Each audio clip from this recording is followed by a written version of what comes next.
metabólica y justamente ir de la mano de este abordaje actual que ahora se conoce como el abordaje cardiorrenometabólico. La doctora ya me presentó, soy Emilia Arteaga, soy médico genetista y tengo aproximadamente 9 años que me enfoqué hacia la enfermedad metabólica y precisamente todos los cambios que están ocurriendo alrededor de la misma. Creo que hablando de estos cambios, entonces, la primera pregunta que nos tenemos que hacer es ¿por qué todo está cambiando, no? ¿Qué es lo que está generando que en enfermedades metabólicas con las que convivimos todos los días y particularmente en la diabetes, las cosas en el manejo terapéutico en los 5 últimos años han tenido cambios enormes en todo el manejo y en todo lo que nosotros estamos viendo? Creo que el punto fundamental y clave es reconocer que el enfoque que teníamos de la enfermedad no era correcto. Cuando nosotros hablamos de enfermedad metabólica, primero las veíamos como que cada una de estas estuviera separada de la otra. Y por otro lado, hablábamos como que fueran factores de riesgo cardiovascular, ¿no? Y se veían como de esta zona lejana hacia la morbimortalidad. Y hablando particularmente del caso de la diabetes, nosotros tuvimos durante años de años guías tanto nacionales como internacionales que se enfocaban básicamente en ciertas metas terapéuticas para hablar de control. Entonces, por ejemplo, en el caso de diabetes, nosotros estábamos enfocados a llevar a nuestros pacientes a una hemoglobina glucosilada de 7. Y esto se conoce como un enfoque únicamente glucocéntrico. Y realmente la hiperglucemia no es la enfermedad, sino es la consecuencia de que se hayan perdido múltiples mecanismos de regulación de la glucosa. Y si yo una enfermedad tan compleja como la diabetes solo la abordo desde la hiperglucemia, realmente tengo una visión muy limitada de lo que está pasando. Por esta razón, ahora las guías y en general el abordaje tiene que ir de la mano con considerar que entonces estas enfermedades metabólicas son la base del problema. Entonces, tenemos un paciente que tiene todos estos factores de riesgo, porque si yo les pregunto a ustedes, ¿quién la semana que acaba de pasar vio un paciente con diabetes? Creo que se vale hasta reírse, ¿no? Porque sé que todos vimos pacientes con diabetes y con sobrepeso y con obesidad y con dislipidemia y con hipertensión y con todas las anteriores. También estoy segura que más de uno vimos la gran mayoría de nuestra consulta con estos pacientes. Entonces, si yo tengo como base que veo esta enfermedad metabólica todo el tiempo, ¿quiénes son los que realmente pagan la cuenta de estas enfermedades? Y son el corazón y los riñones. Es decir, la morbimortalidad de la enfermedad metabólica no es ni la dislipidemia ni la hiperglucemia, sino son las complicaciones cardiorrenales. Pero estas complicaciones no ocurren de un día para el otro, sino que van a ocurrir de manera paulatina.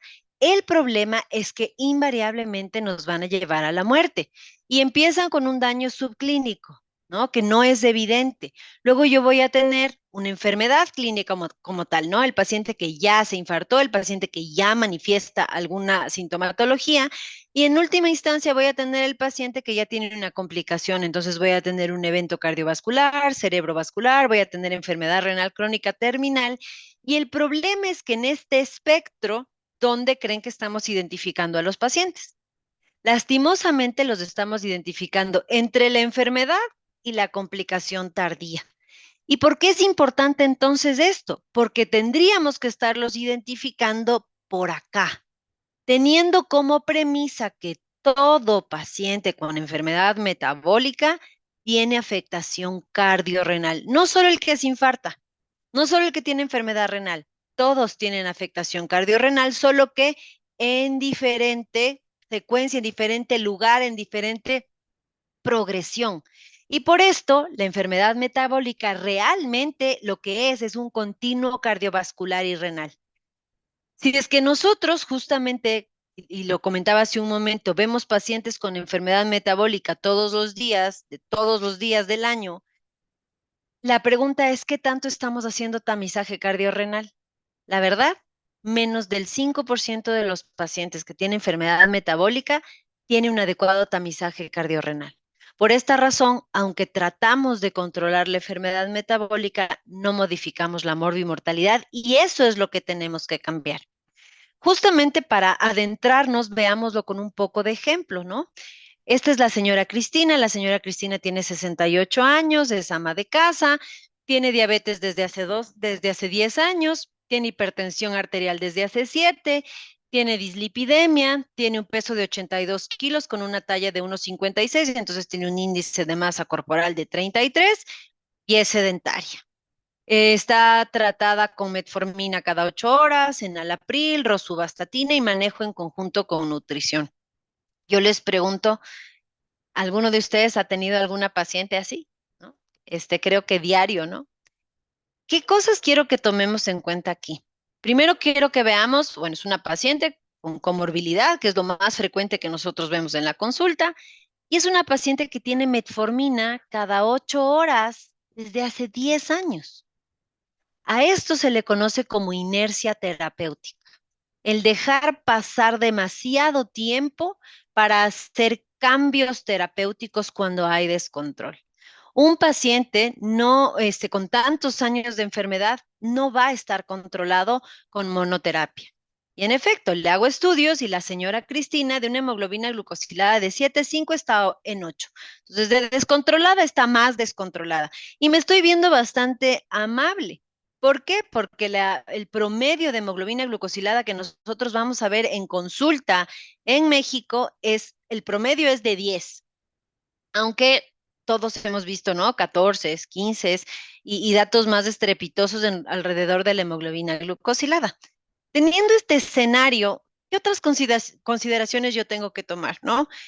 La edad de la paciente, sus comorbilidades, la enorme comorbilidad que hay en los pacientes en México, el tratamiento que está tomando, los factores de riesgo, pero ¿cómo yo voy a ordenar esta secuencia para hacer justamente este cambio de abordaje?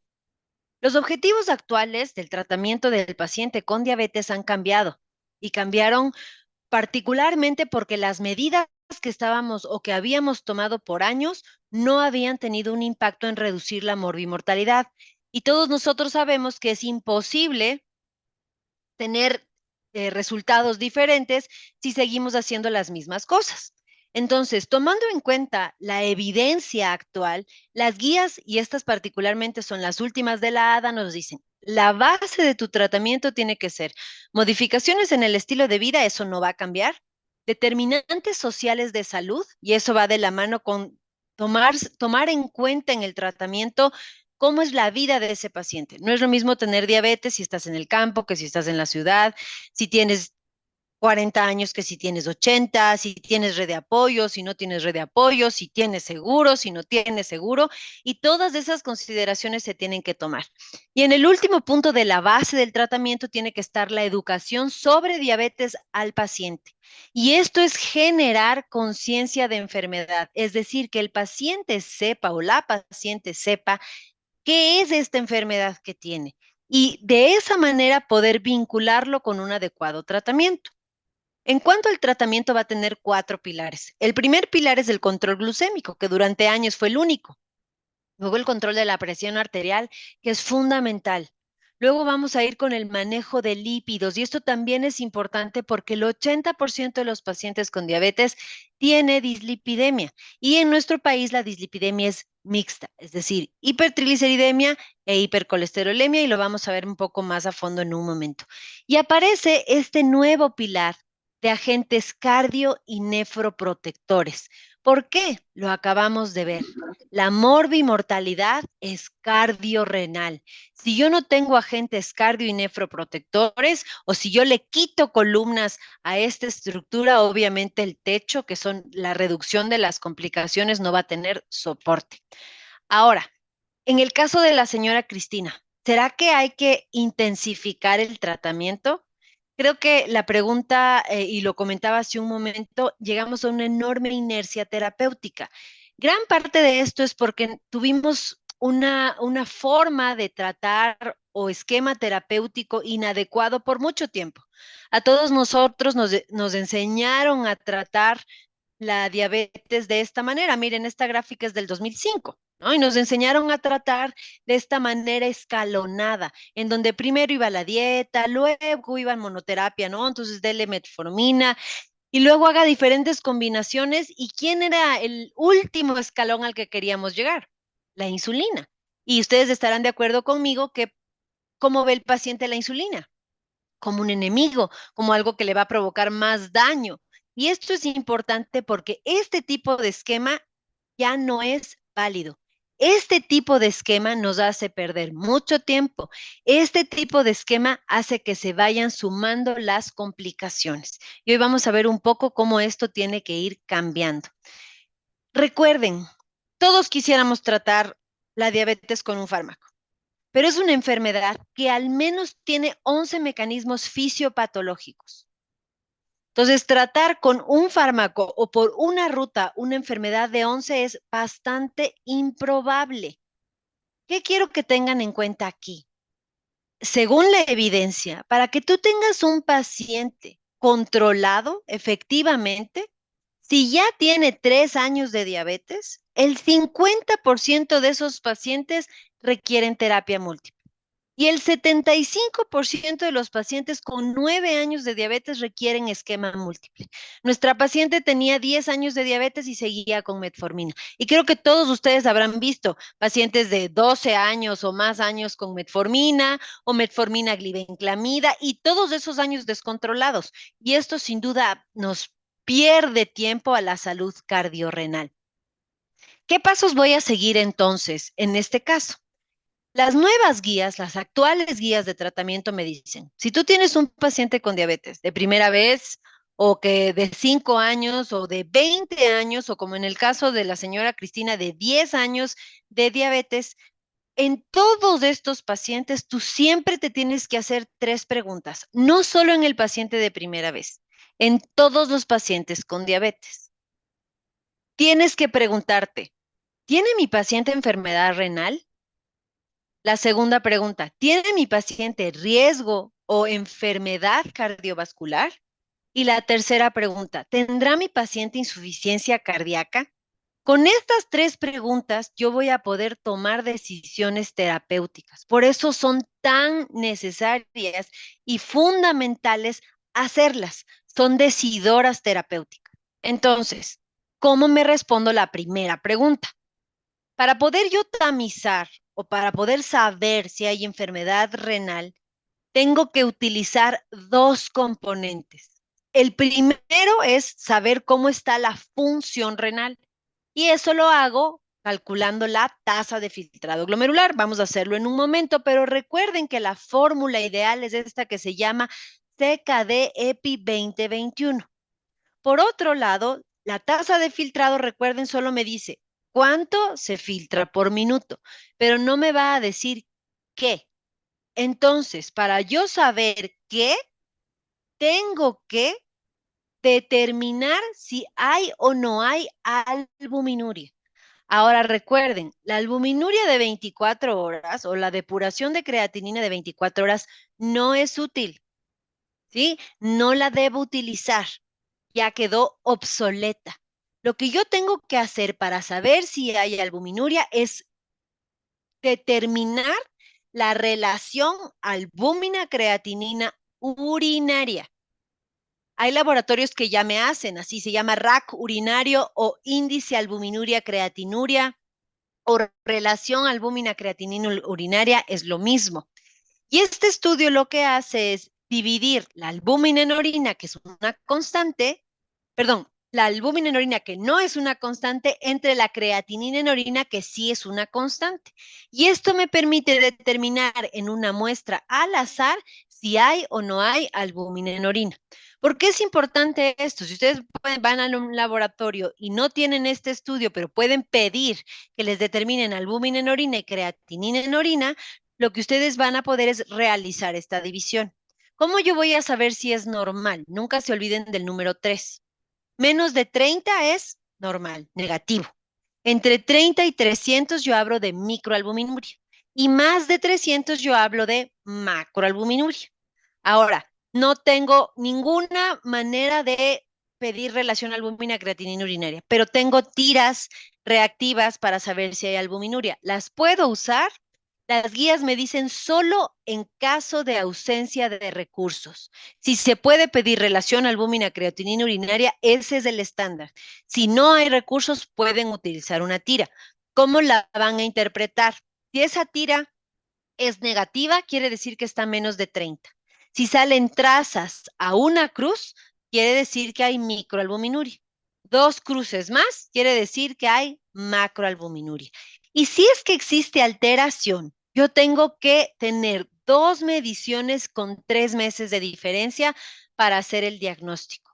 ¿Qué tan seguido tengo que hacer yo esto entonces? En todo paciente con diabetes, una vez al año desde el momento del diagnóstico. Y yo les digo que lastimosamente menos del 5% de los pacientes con diabetes tienen este tamizaje.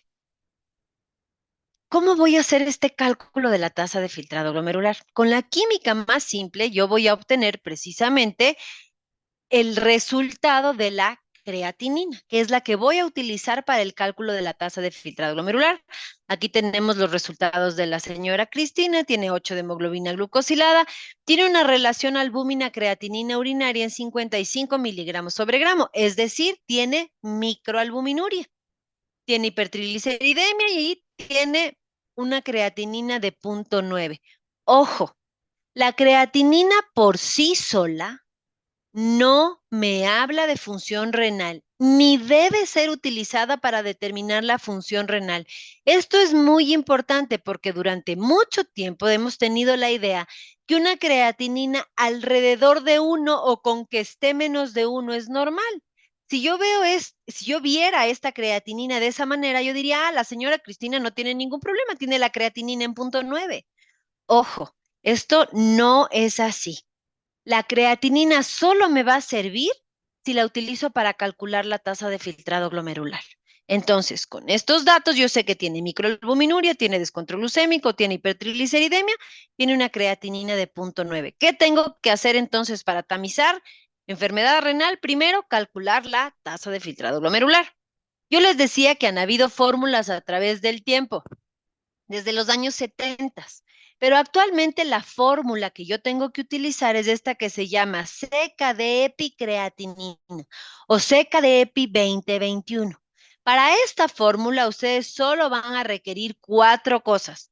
Van a requerir el sexo del paciente, la edad, la creatinina y Google para que puedan poner seca de EPI 2021. ¿Quiénes de nosotros no usamos los teléfonos?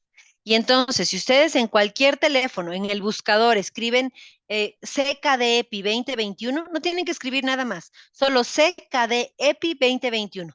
El primer resultado que les va a salir es de esta calculadora médica que se llama MDCalc. Le pican ahí, bajan un poco la pantalla y van a encontrar este recuadro. En este recuadro ustedes solo deben picar seca de epicreatinina, la que dice 2021, y en automático les va a desplegar las 3 variables. Entonces ponemos femenina de 68 años. Chequen que aquí diga miligramo por decilitro, porque normalmente está en micromol por litro. Pero si ustedes le pican en ese botón, en automático se cambia. Ya que se cambia a miligramo decilitro, pongo a 0.98. Oh, sorpresa, la señora Cristina tiene una tasa de filtrado de 63 y está en un estadio 2 de enfermedad renal. Pero si no estaba ni tan descontrolada, pero si su creatinina estaba en 0.9, pero si solo venía el refill de la receta. Este es el punto importante. No, si nosotros no hacemos el cálculo de la tasa de filtrado glomerular, se nos escapan los pacientes con enfermedad renal. Y evidentemente el identificarlo cambia el escenario de mi paciente. Entonces, la señora Cristina ya sé que tiene un estadio o una etapa 2 de enfermedad renal. ¿Qué hago yo con estos datos? Recuerden, la CADIGO nos hizo esta tabla que nos permite realizar una categorización pronóstica de la enfermedad renal y cruza la información entre la tasa de filtrado y la albuminuria. Entonces, la señora Cristina tenía una tasa de filtrado de 63, ya está nada de caer de 60, y tenía microalbuminuria. Oh, sorpresa, la señora Cristina tiene un riesgo moderado. ¿Pero de qué? De enfermedad renal progresiva, de enfermedad renal terminal, de mortalidad cardiovascular y de mortalidad por cualquier causa. ¿Qué pasaba si yo no me hacía esta pregunta? Yo no hubiera determinado el riesgo en el que se encontraba mi paciente. Y esto es algo muy importante, porque esa pregunta debe venir de nosotros. Ningún paciente ni ninguna paciente va a venir, doctora, yo ya tengo 10 años de diabetes, ¿será que me calcula la tasa de filtrado? Eso no va a ocurrir. Esta pregunta tiene que venir siempre de nosotros y además nos va a permitir saber ¿qué tengo que hacer? Miren, en todos los casos hay que tratar. ¿Y hay que tratar cómo? Con nefroprotectores. Pero también me puede decir cuándo referir. Si nuestros pacientes tienen macroalbuminuria o están estadios 4 y 5, el siguiente paso es referir al siguiente nivel de atención. Entonces, de esta categoría pronóstica puede cambiar el escenario de mi paciente, solo con que yo me haya hecho una pregunta. Eh, Reconociendo que a veces tenemos dificultad en que los pacientes incluso se utilicen una química sanguínea o digamos en el escenario que yo tengo una paciente de primera vez y veo que tiene comorbilidades y que tiene diabetes, ¿cómo podría yo determinar el riesgo a priori que tiene ese paciente antes de hacer estudios? Justamente para tomar en cuenta esto, el área médica internacional de AstraZeneca, generando innovación en el caso de screening para enfermedad renal, genera esta aplicación que se llama GenDeus. Ustedes pueden escanear este código QR justamente para poder acceder o a través de la página de AstraZeneca para médicos. Ustedes abren esta aplicación y lo que hace o lo que permite es únicamente con los datos clínicos del paciente determinar qué tanto riesgo ese paciente tiene de una tasa de filtrado de menos de 60. Entonces, no hace diagnóstico, no reemplaza los dos estudios que acabamos de ver. Lo único que hace es predecir ¿qué tan probable es que ese paciente tenga una tasa de filtrado de menos de 60? Es decir, que esté de estadio 2 para abajo. ¿Qué necesito? La fecha de nacimiento, el sexo. Voy a necesitar el índice de masa corporal, que ahí viene una calculadora para hacerlo, los años que tiene de diabetes y la presión arterial. Con esos datos, a mí me da un porcentaje o lo clasifica al paciente en su riesgo de tener una tasa de filtrado de menos de 60. Entonces viene una paciente de primera vez, yo meto sus datos y me sale alto riesgo, paciente con 70% de probabilidad de tener tasa de filtrado de menos de 60. Tú tienes o ya sabes hacia dónde tienes que ir con mayor premura. Si me sale 2% de riesgo, no es que no haya que hacer, se tiene que hacer el tamizaje, pero cambia el escenario. Detecta más del 80% de los pacientes con tasa de menos de 60. Por eso es que no es como tal un estudio ni diagnóstico ni reemplaza la tasa de filtrado, pero puede ser una gran herramienta en el primer nivel. Y les invito a que la usen y que vean cómo se comporta su población. Teniendo en cuenta esta primera parte que es de enfermedad renal, el otro punto en el abordaje, y todas las guías coinciden en lo mismo, y es que es fundamental calcular el riesgo cardiovascular para también poder saber o determinar el tratamiento, qué tratamiento va a tener más beneficios en el retraso y en la progresión de las complicaciones cardiorrenales. La pregunta es cómo determino el riesgo cardiorrenal o que, perdón, cardiovascular. La Sociedad Europea de Cardiología hizo esta tabla específicamente para el paciente con diabetes. Lo que quiero que ustedes vean es que ningún paciente con diabetes tiene riesgo bajo. Al menos va a tener riesgo moderado. Pero ¿cómo se queda en riesgo moderado? Ojo con esto. Tiene que tener menos de 10 años de diabetes, no puede tener daño a órgano blanco, no puede tener factores de riesgo, es decir, su paciente no puede tener ni hipertensión, ni dislipidemia, ni tabaquismo, y este paciente además tiene que estar en metas control. Díganme si ustedes tienen algún paciente con estas características. La Ujú. verdad es que menos del 3% de los pacientes con diabetes en nuestro país tienen estas características. Ahora, ¿cómo yo saber si mi paciente tiene riesgo alto? Si es que no tiene ninguna otra enfermedad cardiovascular o no ha tenido enfermedad cardiovascular ni daño a órgano blanco, pero no cumple los criterios de abajo. Entonces, si el paciente tiene diabetes e hipertensión, ya está ahí. Si tiene diabetes y dislipidemia, está ahí. Ahora, ¿cómo vamos a ir a riesgo muy alto? Ay, perdónenme, creo que se salió. Ahí ya la pueden ver, doctora María Alejandra, no sé si me puede ayudar. Sí, sí se puede ver la Ah, presentación, doctora, sin problema. perfecto. Entonces les Sí. decía, ¿cómo vamos a subir a riesgo muy alto? Si el paciente ya tiene enfermedad cardiovascular, digamos, ya tuvo un infarto, tuvo un evento cerebrovascular y o si tiene daño a órgano blanco. ¿Y cómo yo voy a saber si tiene daño a órgano blanco? Con la primera pregunta que me hice, que era si mi paciente tiene enfermedad renal. Entonces, la primera pregunta también me responde la segunda. Si el paciente tiene una tasa de menos de 45, aunque no haya albuminuria, está ahí. Si tiene una tasa de filtrado entre 45 y 59 y tiene microalbuminuria, está ahí. Si tiene macroalbuminuria, está ahí. O si tiene 3 sitios de daño microvascular. Entonces, si nuestro paciente tiene retinopatía, neuropatía y gastroparesia, ya está ahí.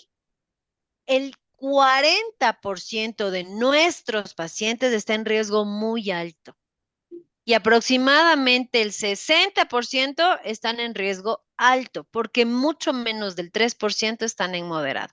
Entonces, lastimosamente esta pregunta se responde muy fácil en nuestro país. Todos tienen riesgo alto y muy alto. ¿Y cuál era la tercera pregunta? Bueno, primero, la señora Cristina, ¿dónde está?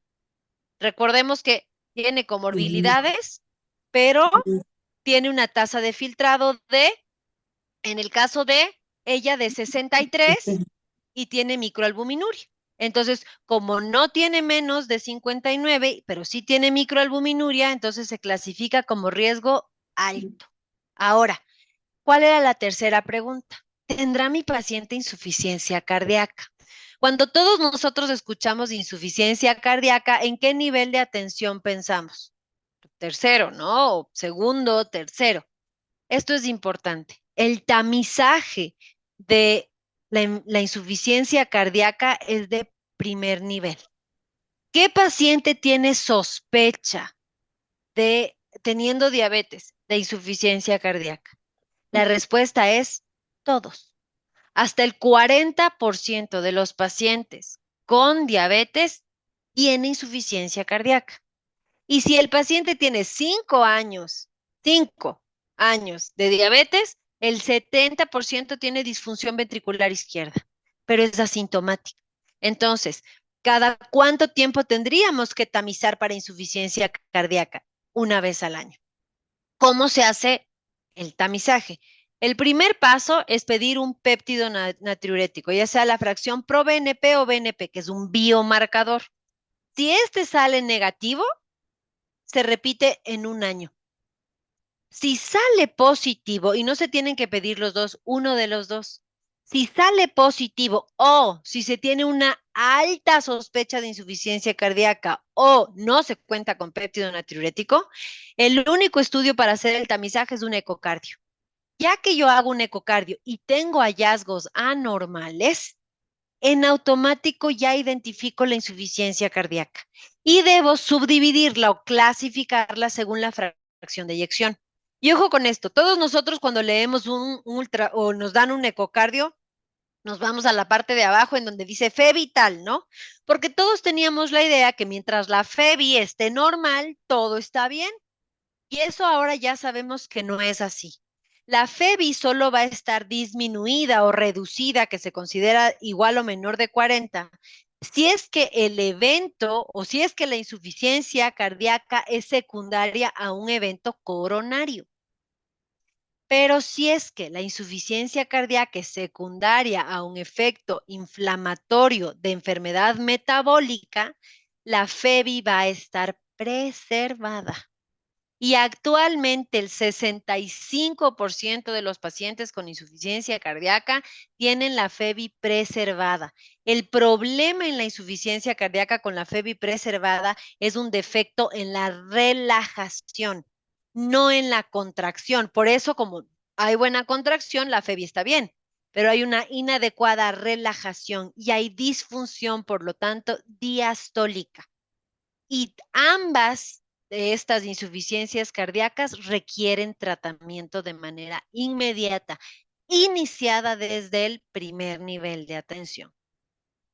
Respondidas estas tres preguntas, yo tengo que evaluar precisamente dónde está mi paciente. Entonces, tengo que la señora la señora Cristina, se está desconectando esto. Listo. La señora Cristina, tengo que hacerme evaluación, ¿no? ¿Factores de riesgo? Sí, todos. Signos y síntomas. Yo le pregunto a la señora Cristina cómo está durmiendo, cómo se siente. Recuerden, la insuficiencia cardíaca empieza con datos clínicos que son perceptibles solo por el paciente. Y estos particularmente van a estar relacionados con actividad que se deja de hacer, con insomnio y con impacto en la interacción social. La señora Cristina dice, ya no me estoy yendo a visitarle a mi hermana todos los sábados porque me canso, la verdad es que no estoy durmiendo bien. Y particularmente las manifestaciones clínicas nocturnas son palpitaciones, insomnio y ansiedad. Y obviamente este impacto en dejar de hacer ciertas actividades. Le hago un electrocardiograma, sale normal. Le hago no tengo péptido natriurético, entonces, ¿cuál es el paso que tengo que hacer? Un ecocardiograma. Le hago el ecocardiograma y está normal. Entonces digo, ok, siguiente paso. Ya tengo respondidas mis tres preguntas. Ya que tengo esta información, ¿qué hago? Lo primero que tengo que hacer es integrar los diagnósticos. Tiene enfermedad renal crónica etapa G2, B2, tiene riesgo moderado de complicaciones y tiene un riesgo cardiovascular alto. En este escenario, ¿qué medicamento elijo para intensificar el tratamiento y reducir el riesgo de complicaciones? Era una paciente que solo tenía metformina. Estas son las nuevas guías de la ADA. Y estas guías son las que me permiten orientar este cambio o esta terapéutica. Tengo dos metas. La primera meta es reducir el riesgo cardiorrenal, porque ¿de qué va a morir el paciente? De enfermedad cardiorrenal. La segunda meta es lograr y mantener el control de glucosa y peso. Pero miren cómo estas dos metas, ninguna es más importante que la otra. Ambas metas se deben cumplir y estas dos metas están interconectadas. ¿Cómo voy a utilizar las preguntas para seguir el algoritmo? ¿Tiene mi paciente enfermedad renal? ¿Tiene mi paciente insuficiencia cardíaca? ¿O tiene mi paciente riesgo cardiovascular o enfermedad cardiovascular? ¿Qué pasaba con la señora Cristina? Enfermedad renal, tasa de menos de 60, no, pero está en el límite, ¿no? Tiene 63. Insuficiencia cardíaca, no, le hice el ecocardio, salió normal, no tuve péptidos natriuréticos, pero también el EKG está normal. Riesgo cardiovascular, lo tiene muy alto. Alto o muy alto, lo tiene alto. No tiene enfermedad cardiovascular. Entonces, de estas cuatro, cumple una. Cumpla una, dos o todas, la primera línea de tratamiento es un ISGLT2. Los inhibidores del cotransportador de sodio y glucosa, que son todos los que terminan en flocina. Ahora, mi pregunta es, si yo no me hubiera contestado esas tres preguntas, ¿yo al paciente le podría dar la primera línea de tratamiento que debe tener acorde a su enfermedad? No. Entonces, el hacerme las tres preguntas me permite leer el algoritmo. Recuerden, la razón por la que se utiliza un ISGLT2 es porque actúan como cardio y nefroprotectores. Ya que doy el ISGLT2, yo sé que tengo que lograr y mantener la meta de glucosa y peso. ¿Cuál es el primer fármaco que voy a combinar? metformina, ahí sí. Y si la metformina, que únicamente está indicada a partir de este segundo paso, ¿por qué? Porque la metformina por sí sola no me disminuye el riesgo cardiorrenal. Entonces, ya que yo tengo esta información y mi paciente sigue descontrolado, ¿de qué va a depender cómo yo combine los fármacos? De la eficacia de los mismos, que ahora en las nuevas guías, como ustedes pueden ver aquí, están semaforizados, del más eficaz al menos eficaz. Los más eficaces para la glucosa son los análogos GLP-1 y la insulina. Entonces, la insulina no es mi última opción. Le siguen los inhibidores de la SGLT2 y le siguen los inhibidores de la DPP4. Y para lograr y mantener el peso, medidas no farmacológicas y de las para glucosa que tienen efecto en peso, sabemos que los más potentes son los análogos GLP-1, seguidos por los ISGLT2 y con efecto neutro el IDPP4 y la metformina. Entonces, la combinación que yo haga va a depender de mi paciente. Pongamos en el escenario de la señora Cristina. Ya les decía yo, nos hacemos las 3 preguntas. ¿Qué punto tiene mi paciente? Indicador de riesgo cardiovascular alto. Ok, inicio el ISGLT2. Las otras preguntas me las hice, por lo pronto fueron negativas, pero si mis otros pacientes cayeran en cualquiera de estas, inicio el ISGLT2 o agrego el ISGLT2. Ella tenía metformina, le agrego en este caso dapagliflozina, ¿no? Ahora, ¿cuál era la segunda meta? Glucosa. Ok, la señora Cristina tenía ya metformina. Le agrego el ISGLT2. Con eso, ¿yo qué ventajas le doy? Lo cardiorrenal y lo metabólico. Pero ¿qué tal si con esa combinación tiene 10 años de diabetes? La probabilidad es que con un esquema dual no se controle. Si la señora Cristina sigue descontrolada la glucosa y se rehúsa a cualquier inyectable, ¿cuál es el tercero que yo pudiera combinar? Ah, pues el IDPP4. El IDPP4 nunca es primera línea de tratamiento. No tiene ningún impacto cardiorrenal, es neutro en peso y solo intermedio en glucosa. Ah, pero recuerden, ¿cómo está la señora Cristina? ¿Tiene obesidad? ¿Tiene un índice de masa corporal de 33? ¿Tiene un descontrol glucémico? ¿Qué pudiera yo utilizar en combinación? Pues dapagliflozina, metformina y podría agregar un análogo GLP-1 porque tiene impacto en glucosa, pero también en peso. En esta paciente tiene descontrol glucémico, pero no está tan alto, tiene 8 de hemoglobina glucosilada, mi primera opción no va a ser la insulina. Pero si la señora Cristina tuviera 10 de hemoglobina glucosilada, yo tengo que considerar la insulina, aunque por su peso, mi primera opción sería un análogo GLP-1. Entonces, ¿cómo voy a hacer combinaciones? Dependiendo del paciente y de mis opciones terapéuticas. Ahora, la alimentación y el ejercicio son la piedra angular del tratamiento del paciente que vive con diabetes. Recuerden, el 90% de la diabetes se asocia con sobrepeso u obesidad. El 90%. Por lo tanto, esta piedra angular, tener educación alrededor de alimentación y ejercicio son vitales. Precisamente, no se trata solo de dar fármacos y fármacos y fármacos y yo utilizo fármacos y entonces con esos medicamentos voy a controlar todo. Hemos visto que no funciona así. Se tiene que evaluar las características clave del paciente. Se tienen que considerar específicamente los factores que impactan en esa decisión del tratamiento. Se tiene que hablar con el paciente y tomar decisiones compartidas. Mientras más conozca el paciente de su enfermedad y de su tratamiento, más apego va a haber. Tenemos que hacer un plan, ¿no? Llegar a objetivos en común, implementar un plan de manejo, dar seguimientos continuos y revisar acorde al plan cómo voy haciendo modificaciones. Recuerden que quien está en el centro de este círculo de cuidado es el paciente. ¿Qué otro punto es importante?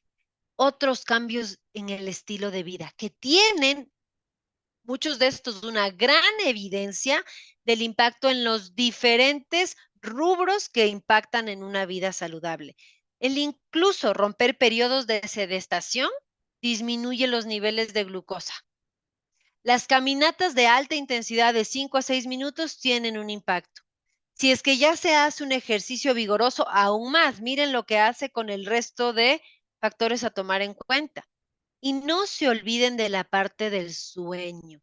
No solo adecuada duración ni adecuada calidad, sino también cronotropismo, es decir, siempre dormir a la misma hora. Estos modelos de comportamientos físicos son importantes en la salud cardiometabólica del paciente con diabetes.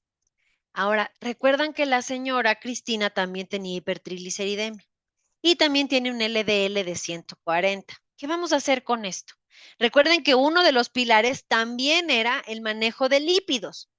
Nuestros pacientes por lo general van a tener este tipo de dislipidemia, hipertrigliceridemia con hipercolesterolemia. De estas dos, por alguna extraña razón, ¿cuál es la que más le preocupa a nuestros pacientes?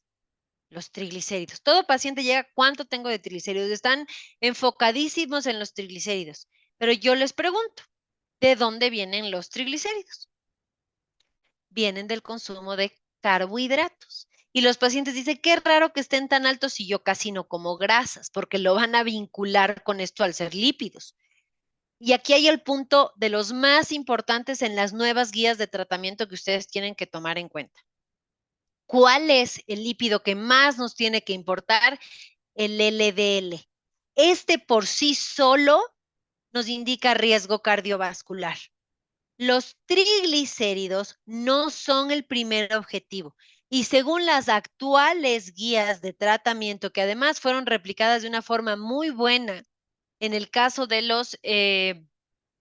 las guías mexicanas que también salieron el año pasado, nosotros tenemos que tomar en cuenta cuál es mi objetivo, dónde se encuentra mi paciente y cuál es mi objetivo. Entonces, si yo tengo una paciente de alto riesgo, como es el caso de la señora Cristina, yo tengo que hacer prevención primaria. ¿Desde cuándo considero el tratamiento? Si tengo un LDL de más de 70, ella lo tiene en 140.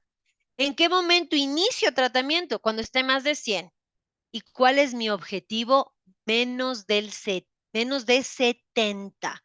Hasta el año pasado se consideraba para los de alto riesgo menos de 100. Hoy por hoy, menos de 70.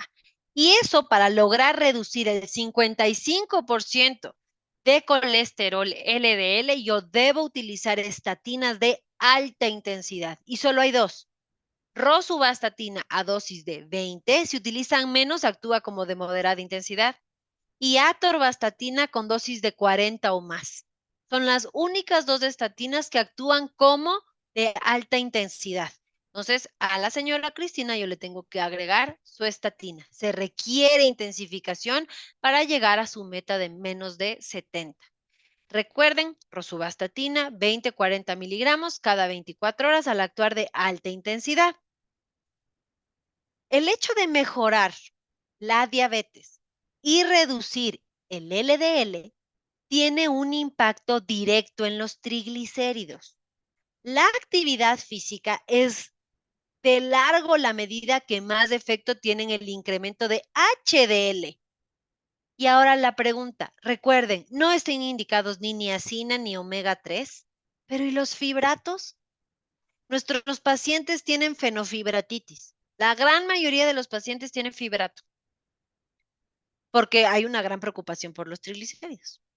Los triglicéridos solo se van a tratar si habiendo llegado a la meta de LDL de menos de 70, si los triglicéridos están por arriba de 200, se agrega el fenofibrato.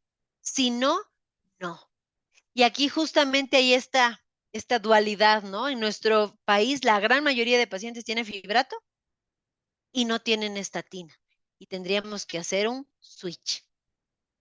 Vamos a agregar este justamente para la señora Cristina. Ahora, le indicamos ácido acetil salicílico, la aspirina, ¿qué pasó? Hoy por hoy sabemos que la aspirina no tiene efecto en prevención primaria. solo secundaria. Entonces, si el paciente ya tuvo un infarto, si el paciente ya tuvo un evento, agregas a todo su arsenal terapéutico la aspirina. Como preventor primario, no. De hecho, por eso en algún momento se decía la aspirina, que digo, la estatina es la nueva aspirina, ¿no? Porque la estatina sí es un preventor primario de riesgo cardiovascular. La señora Cristina había tenido únicamente un manejo metabólico y además no tan bueno. Había estado descontrolada con monoterapia por 10 años, pero lo más importante es que actualmente el enfoque tiene que ser cardio, reno, metabólico. Si yo solo me centro en lo metabólico, pierdo de vista lo que realmente causa la morbimortalidad. Entonces recuerden, si ustedes tienen un paciente con enfermedad metabólica, tienen que buscar intencionadamente enfermedad cardiorrenal y de encontrarla complementar el tratamiento. Solo así vamos a disminuir las complicaciones cardiorreno-metabólicas. Nunca se olviden, por lo tanto, de este continuo cardiorrenal, que si bien nos dice que el enfoque metabólico es importante, no está completo si no se agrega el enfoque preventivo y además el enfoque terapéutico. A esto se le conoce como el enfoque cardiorrenometabólico o enfoque integral, que nos hace pasar de esta mirada limitada de la enfermedad a una visión amplia de la enfermedad metabólica. Para terminar, les quisiera recordar que la medicina debería tener las 4 Ps. Debería ser predictiva, es decir, ¿quién va para allá? Tengo un paciente de 20 años con obesidad grado 2 que tiene los 3 abuelos con diabetes, pues yo ya sé, 3 de 4 con diabetes, ya sé hacia dónde va. ¿Qué tengo que hacer? Tiene que ser preventiva. Tengo un paciente con enfermedad metabólica, tengo un paciente con diabetes. Me he preguntado, ¿he tamizado para enfermedad renal? Tiene que ser personalizada, es decir, acorde a la necesidad de cada uno de los pacientes y tiene que ser participativa.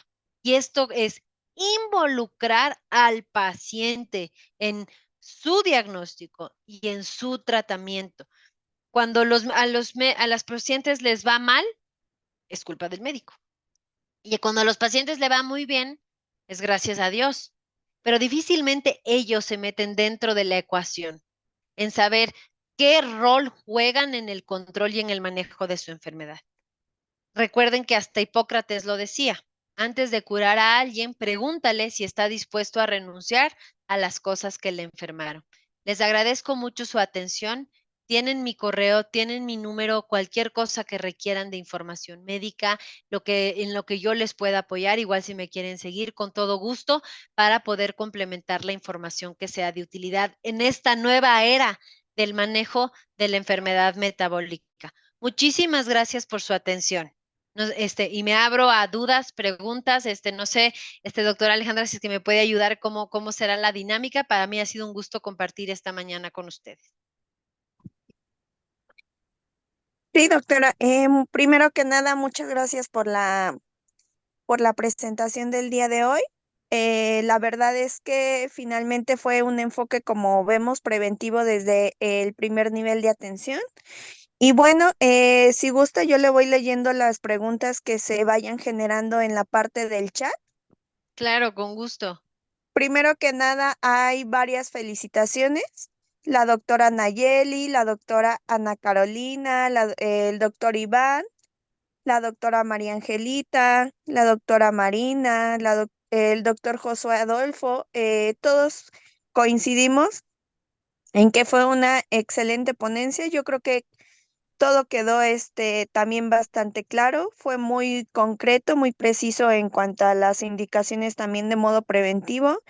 En particular también me gustó bastante la cuestión de la calculadora que nos mostró. Considero que también fue bastante productiva la presentación. Entonces, colegiados, si tienen alguna duda, colóquenla en el chat para que la doctora nos pueda apoyar respondiéndola y aclarándola, por favor. Claro. Y si no, igual tienen mis datos, ¿no? Entonces, si es que en cualquier momento tuvieran cualquier duda, pregunta, para mí será un gusto. Creo que o los dejé asustados o quedó claro. Yo creo que más bien quedó Ah, bastante claro. me pedían el código QR, aquí veo También para sí. poder calcular. Déjenme, les voy a justamente a compartir. Entonces, voy a volverles a poner, voy a ir hacia atrás. Para el cálculo de la tasa de filtrado glomerular es CKD EPI 2021. Y para este predictor de riesgo, que es Gendius, es este código QR.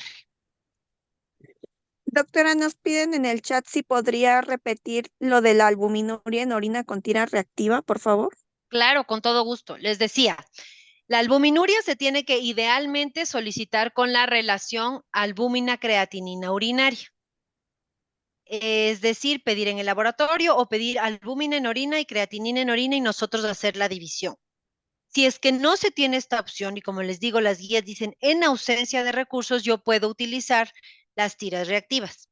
¿Cómo hacer el comparativo? Primero recuerden, no albuminuria, o sea, negativo, que es cuando sale un dato de menos de 30 miligramos sobre gramo. Cuando está entre 30 y 300 es microalbuminuria y más de 300 es macroalbuminuria. En las tiras, si la tira sale negativa, quiere decir que está menos de 30. Si salen trazas y una cruz, quiere decir que está entre 30 y 300, es decir, microalbuminuria. Y salen dos cruces más, quiere decir macroalbuminuria. ¿Cuál es el problema de las tiras reactivas? Que tienen un valor predictivo positivo del 70%, es decir, se le van a escapar 3 de cada 10 pacientes con albuminuria, pero que se le escapen 3 de 10 a que se nos escapen todos, ¿no? Por eso es una ausencia de recursos, la debemos utilizar. Y ahora piensen, y yo el otro día me hacía así como me preguntaba, ¿no? ¿Cuántas veces habremos visto un ego, ¿no? Que dice trazas, que dice una cruz y realmente no le damos la importancia, particularmente cuando ese paciente tiene una enfermedad metabólica. Si ese paciente el día anterior se comió 400 gramos de carne, esa es la causa, ¿no? O puede ser la causa. Pero si es un paciente que yo estoy viendo, tenemos que tomar en cuenta que la albuminuria no solo nos va a hablar de riesgo de progresión de enfermedad renal, la albuminuria también nos habla de riesgo de mortalidad cardiovascular y mortalidad por cualquier causa. Entonces es un determinante de riesgo y debemos valorarlo siempre. Tasa de filtrado y albuminuria, todos los pacientes. Creo que ya no hay más preguntas. Les agradezco muchísimo su atención y espero que les sea de mucha utilidad y que no cambiemos de esta visión del paciente con enfermedad metabólica. Muchas gracias, doctora Alejandra, por la invitación y al Colegio Asome, un gusto participar.